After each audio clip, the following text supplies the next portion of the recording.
Just coming into the newsroom, a Henry County Sheriff's deputy is out of surgery tonight, one day after a shootout with a mass shooting suspect that landed him in the hospital within the last hour. Folks, we got this picture right there of Corporal Daniel Pazziatli, and we're told the 30-year veteran in law enforcement is resting comfortably. Meanwhile, a community is now getting ready to say goodbye to 4 people killed in that mass shooting. It happened Saturday in a quiet Henry County neighborhood. Molly Oak is in Henry County, where a vigil for the victims is being held tonight. Now, that vigil is set to start right behind me in about an hour and a half, but tonight there are still a lot of questions about what happened over the weekend. Today we got new details from law enforcement and insight from neighbors. It started Saturday morning. Officials say Andre Longmore shot and killed 4 people in this neighborhood, sparking a manhunt that spanned the weekend. On Monday, neighbors were passing out flyers ahead of the vigil planned to remember the 4 people killed.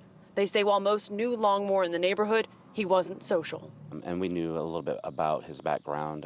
For something like this to happen, we were just really shocked, but at the same time, maybe not surprised. Today, the GBI released new details about the search. On Sunday afternoon, just after 3 o'clock, police spotted the SUV in Jonesboro they thought Longmore was driving after they say he stole it from one of his victims. When officers got close, the GBI says Longmore started shooting, hitting a Henry County Sheriff's Office deputy.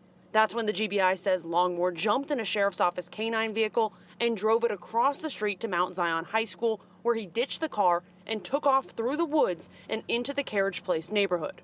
That's when the GBI says witnesses saw him trying to get into homes. The GBI says the shootout happened in one of the homes after both Longmore and police got inside. It says Longmore started shooting, hitting 2 officers. When officers fired back, the GBI says they hit and killed Longmore. Yesterday, we spoke with 2 men who say they were at that Clayton County house where the shootout happened. One of them says he was inside trying to hide behind a couch when bullets started flying. You can find that story on 11alive.com. Reporting in Hampton, Molly Oak, 11 Alive News.